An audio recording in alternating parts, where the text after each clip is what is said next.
Parce qu'il est très attaché à la France.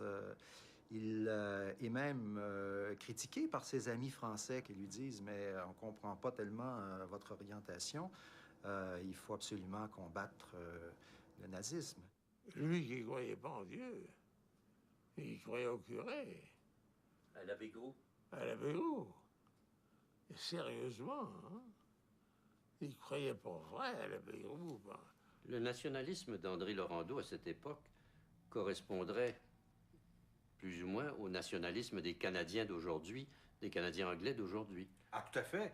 Et Laurendeau et toute une école à ce moment-là étaient les premiers qui avaient dégagé des leçons concrètes du statut de Westminster en 1932, où le Canada avait cessé d'être à toute fin pratique une colonie, pouvait avoir ses ambassadeurs, pouvait avoir sa politique étrangère et a pu déclarer lui-même la guerre, si on peut considérer ça comme un titre de gloire. Mais ce sont les Québécois, les Canadiens français de l'époque, qui ont dégagé les premiers des vraies leçons du statut de Westminster, du nouveau statut du Canada. Vous avez gagné le plébiscite? Oh oui, 76 je pense, dans la province de Québec, puis ça a été renversé par le reste du Canada. Et ça a été l'inverse, là-bas? C'est ça, oui, oui. Vous avez gagné le plébiscite, mais pour se dédouaner, Mackenzie King entreprend de déclarer une élection partielle dans Outremont. Et ça devient, jusqu'à un certain point, la bataille d'Outremont. Jean Drapeau est votre candidat? Candidat des conscrits. Son parti, c'était les candidats des conscrits. Il s'est présenté, puis il a fait de bonne figure.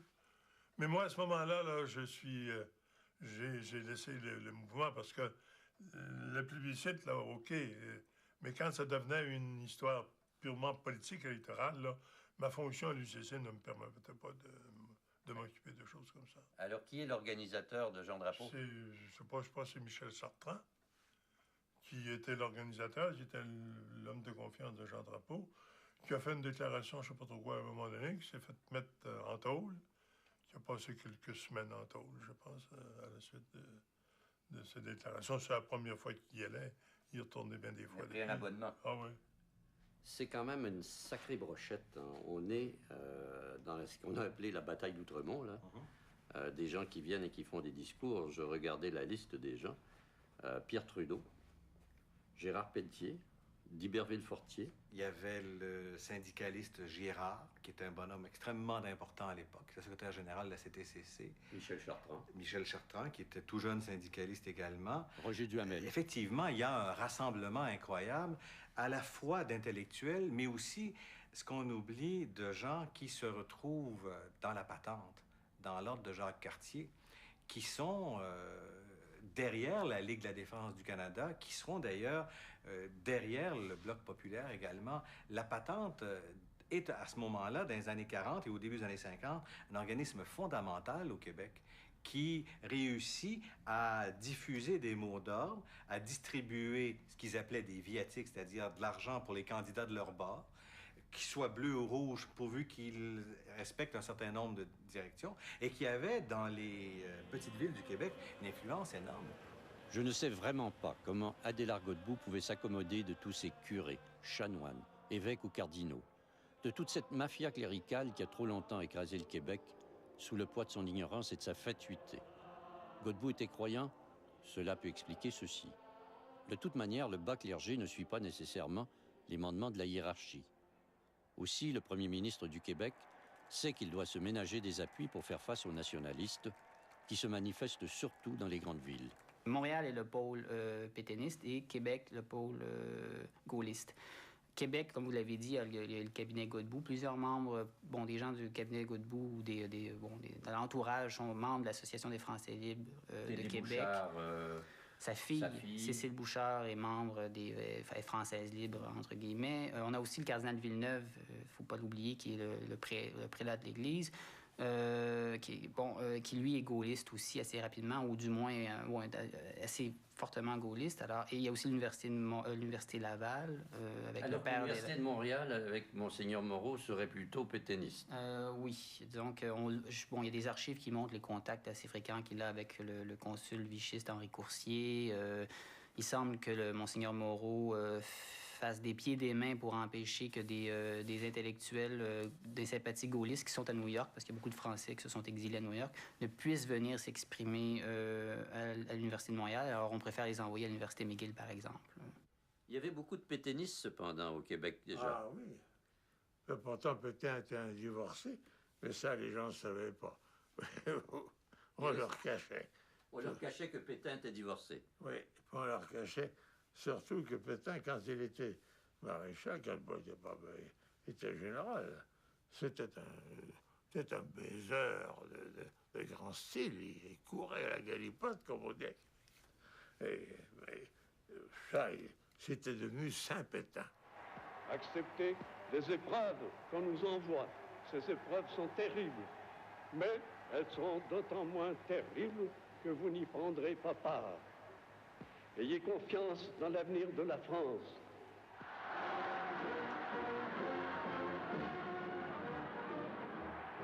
Le maréchal a convié tous les Français à faire ce qu'il a appelé la Révolution nationale.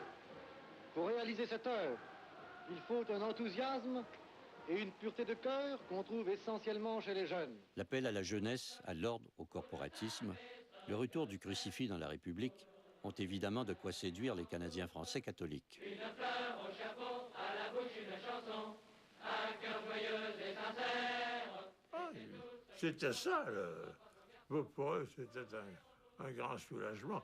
Ils pouvaient enfin aimer la France telle qu'ils la voyaient. Évoquer la France, pour moi, c'est penser littérature. Depuis quelques jours, j'ai relu tous les romans de cette époque. Et ce qui m'étonne le plus à propos de la Deuxième Guerre mondiale, c'est de constater à quel point elle n'est pas apparue dans notre littérature. À peine quelques passages. Pensez-vous qu'un bon Canadien comme vous va me faire croire qu'il est pour le roi des Anglais? L'effectif de la compagnie est de moitié. Voyons! Un peloton comprend 12 à 15 hommes. Une section, 3 ou 4. Quelques écrivains y ont fait allusion. Gabriel Roy, Roger Lemelin, Jean-Jules Richard, Gratien Gélina, Marcel Dubé, Jean Vaillancourt. La littérature américaine est pleine de récits de guerre, pas la nôtre. Comme si nous avions eu peur d'affronter le diable. Cher monsieur le curé, c'est un homme prêt à se faire tuer pour vous qui vous parle. D'après vous, comme ça, c'est pas pour aider l'Angleterre qu'on est en guerre. Lucas espère seulement un rapprochement de la population autour des combattants s'il retourne. Il espère une course en avant vers l'évolution après la guerre. Même que, dans ma génération, un seul auteur, Roch Carrier, a abordé le sujet dans un texte anti-guerre d'ailleurs. Joseph ne haltait pas. Il venait comme l'homme qui marche vers son travail. Sur la bûche, mettrait-il sa main droite ou sa gauche? Sa main droite était plus forte, travaillait mieux. Sa main gauche était forte aussi. Joseph étendit les 5 doigts de sa main gauche sur la bûche. Il entendit une respiration derrière lui.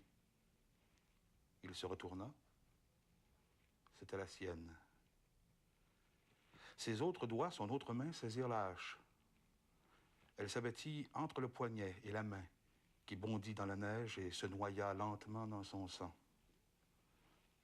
Joseph ne voyait ni la tache rouge, ni la main, ni la neige.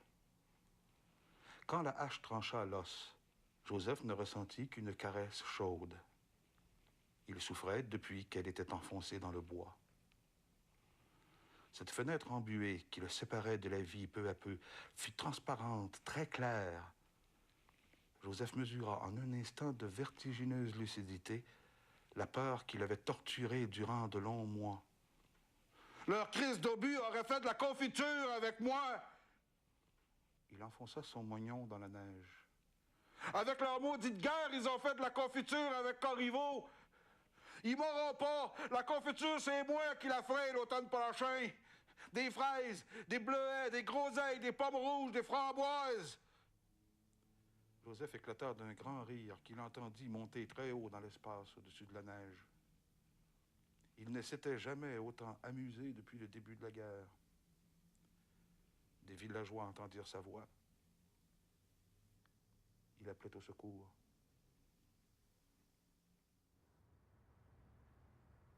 La guerre Yes-Sir de Roch Carrier est un texte magnifiquement canadien-français, pessimiste, qui ne parle pas de héros mais de victimes.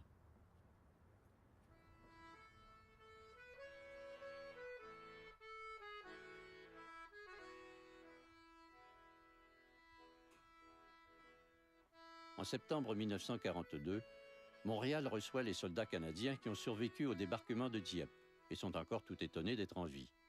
L'armée cherche à les présenter comme les héros d'un affrontement militaire courageux. La société canadienne-française n'est pas encore prête à se donner des héros. Elle préfère des martyrs. Les images qu'on a construites et qu'on a retenues à propos de la Deuxième Guerre, par exemple, sont des images négatives. C'est des anti-héros, c'est des gens brisés, perdants. Bon, le simple soldat de Marcel Dubé, le personnage principal de Ticoc de Gratien Gélinas. L'image qu'on a conservée de Dieppe, par exemple, où les Canadiens français ont été sacrifiés, ont été victimes. Hein? Toujours l'image de l'anti-héros, une image négative. S'il est un nom synonyme de désastre, c'est bien Dieppe où l'on tente pendant l'été de 1942 d'ouvrir un deuxième front. Peut-être pour assurer les Russes, nos nouveaux alliés. Mais Dieppe, c'est aussi le meilleur exemple que l'on puisse donner des ravages du nationalisme sur la mémoire historique. Qu'est-ce qui s'est passé à Dieppe? Ben, dans ce que moi, j'en ai su par des soldats qui étaient là sur le champ de bataille, ils ont envoyé les francophones à la boucherie. C'est ce qu'ils m'ont raconté. Moi non plus, j'ai pas connu ça.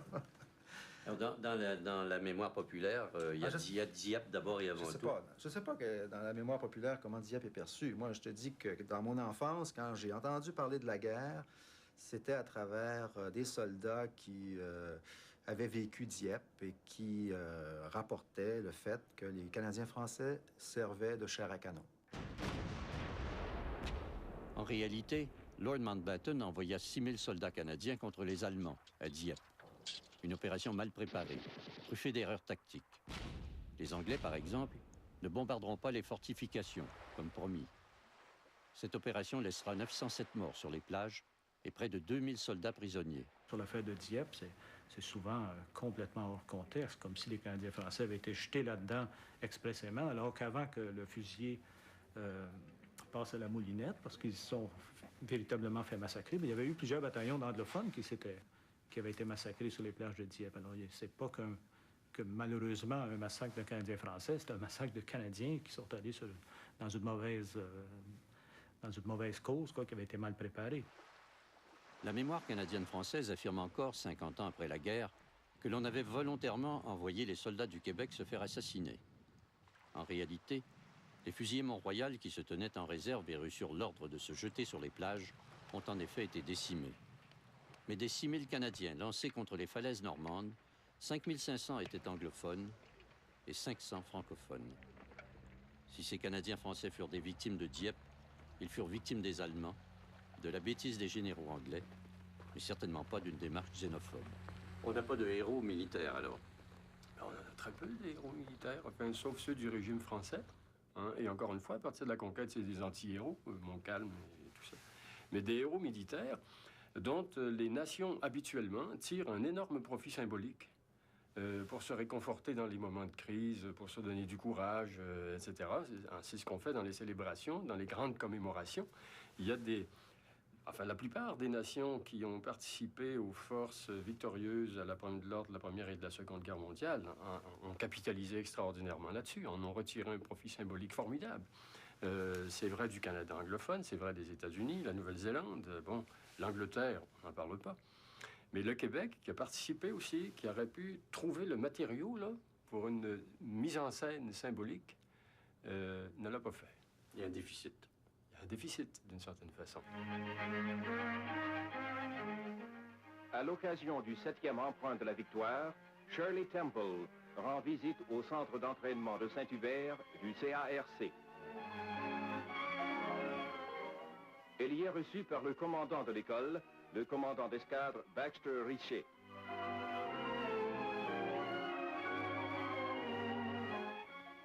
Au cours de sa visite, Shirley Temple adresse aux effectifs du centre d'entraînement de Saint-Hubert une éloquente invitation à souscrire généreusement à l'emprunt. Pendant le défilé qui suivit, Shirley prit le salut des troupes à la militaire, car on venait de la nommer commandant d'escadre honoraire du CARC. Les millions de dollars des bons de la victoire permettaient de produire des armes pour une guerre qui se passait ailleurs, loin du Québec. Pour nous, la vie se déroulait dans le plaisir et le calme, mais j'allais m'amuser au parc Belmont, en banlieue de Montréal, où les manèges nous permettaient d'abattre les avions des méchants Japonais qui avaient attaqué la bonne Amérique.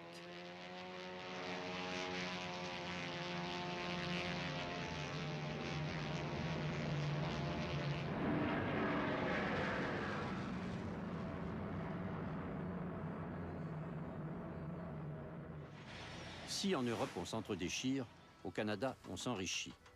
L'effort de guerre fait tourner les usines d'armement. Adélard Godbout joue scrupuleusement son rôle dans la lutte contre l'Allemagne.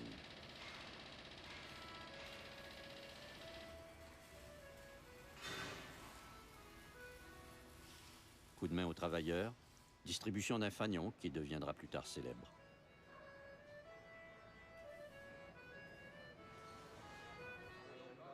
Mon père suit à la trace ses discours lors de l'inauguration d'une usine sucrière qui réjouit les agronomes, à l'occasion de l'octroi d'un contrat de production de canons, dans les meetings politiques ou lors d'une visite officielle à l'école d'aviation de Saint-Hubert.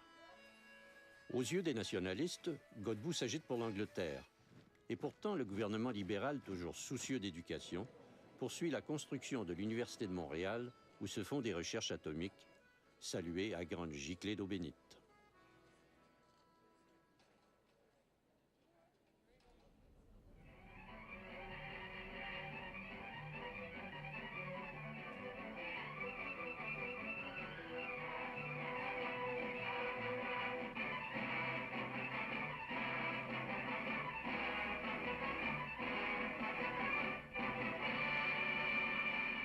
Pendant l'été 1943, le président des États-Unis, Franklin Delano Roosevelt, et le premier ministre de l'Angleterre, Winston Churchill, vinrent à Québec pour discuter de l'état de guerre.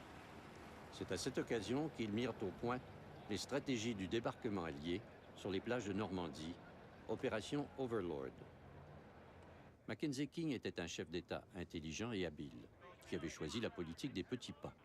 « Quand croyez-vous que la guerre se terminera » demandait-il souvent à Churchill, qui croyait qu'une année encore devait permettre d'anéantir les armées hitlériennes. Mackenzie King s'inquiétait du déroulement des opérations, car il espérait, comme le souhaitait Godbout, ne jamais avoir recours à la conscription pour outre-mer. Effectivement, plus d'une année s'écoulera entre cette prédiction et novembre 1944, quand Mackenzie King, sur la foi d'un rapport militaire alarmiste, autorisera l'envoi en Europe d'un premier contingent de conscrits, 16 000 hommes.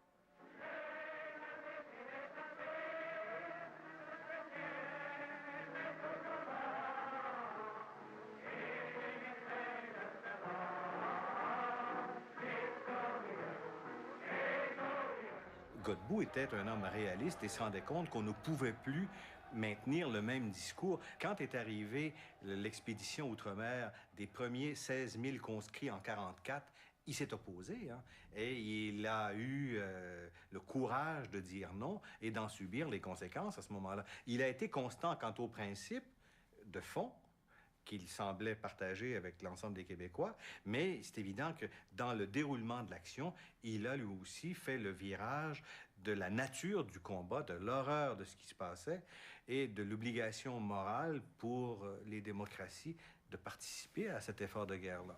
Si j'étais sous l'impression que la conscription est le dernier moyen de gagner la guerre, je serais pour la conscription, dit Godbout. Mais il n'en est pas encore convaincu. En poste depuis 5 ans, il doit déclencher des élections. Les anti-guerres ont créé un parti politique, le Bloc populaire, dont le chef André Laurendeau demande sa tête. On accuse Godbout de favoriser ses amis anticléricaux. Les Canadiens anglais, effarouchés par la nationalisation des compagnies d'électricité et la création d'Hydro-Québec, abandonnent le Parti libéral qui juge de plus en plus socialiste. Et à ce sujet-là, je me permets de faire une remarque, c'est que on dit René Lévesque, c'est le père de l'Hydro-Québec. C'est pas vrai, c'est Adélard Godbout. Hein? 18 ans avant le 1962. De son côté, Maurice Duplessis prépare son accession au pouvoir par tous les moyens. Il faut expliquer que Duplessis a un journal qui s'appelle Le Temps. Les libéraux avaient le Canada, alors bon, le Bloc populaire avait le Bloc. On avait nos propres journaux. Le Temps était le journal de l'Union nationale. Et ce qui est arrivé, c'est qu'en automne 43, Duplessis a inventé de toutes pièces, même avec des faux documents à l'appui, une nouvelle annonçant que le Canada s'apprêtait, que le Québec s'apprêtait, grâce à Godbout, à accueillir 100 000 réfugiés juifs pour les installer dans des fermes sur la terre, tout ça, pour avoir des colons juifs. C'est dans le journal Le Temps, justement, ça faisait une pleine page du Je suis natif journal. de Palestine, mais j'ai toujours préféré vivre dans ma belle province de Québec. Et c'est l'honorable Adélard Godbout que l'on caricature avec une barbe. C'est ça. Au nom des 99 999 autres C'est ça. Alors, immigrés. on remercie King. Qui a ouvert la porte du Canada. Godbout. Godbout m'a accepté dans sa belle province. Et Hart, qui était un député libéral d'origine juive. Oui.